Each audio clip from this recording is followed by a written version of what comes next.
Pemirsa, pengerjaan perluasan bandara membutuhkan waktu cepat untuk memenuhi agenda konferensi IMF dan Bank Dunia di Bali. Namun demikian, perluasan bandara masih berjalan alot dengan kendala opsi antara penggunaan tiang pancang atau reklamasi yang masih jadi persoalan sensitif di Bali. Ari Ashanurohim selaku Humas Bandara Igusti Ngurah Rai menerangkan, progres saat ini sedang dalam adendum atau penambahan alternatif perluasan bandara. Adendum tersebut sedang dikomunikasikan dengan Bupati Badung, terutama mengenai proses administrasi dan perizinan yang harus diselesaikan di pemerintahan setempat.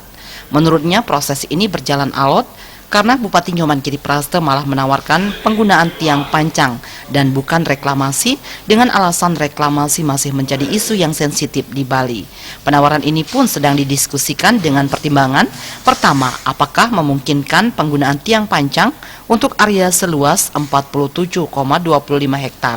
Kedua, proses pengerjaan yang akan lama untuk diselesaikan sementara waktu perbaikan infrastruktur bandara untuk keperluan konferensi IMF dan Bank Dunia hanya 1 tahun.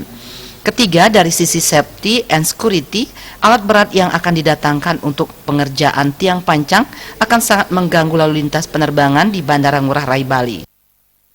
Untuk finalnya kita masih ada 2 opsi. Yang pertama memang masukan dari Pak Bupati adalah pakai tiang pancang. Tapi ada juga opsi mengenai pematangan lahan. Nah, 2 ini itu masih dikaji dari sisi amdalnya, dari sisi ekologi, ekonomi, kemudian dari sisi operasi. Alasannya memang reklamasi sekarang isunya adalah sangat sensitif, lingkungan juga sangat sensitif.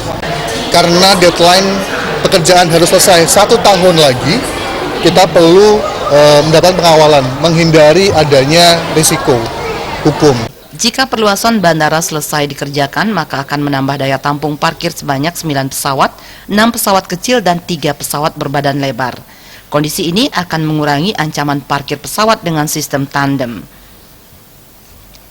Indra Wijaya, Bali TV.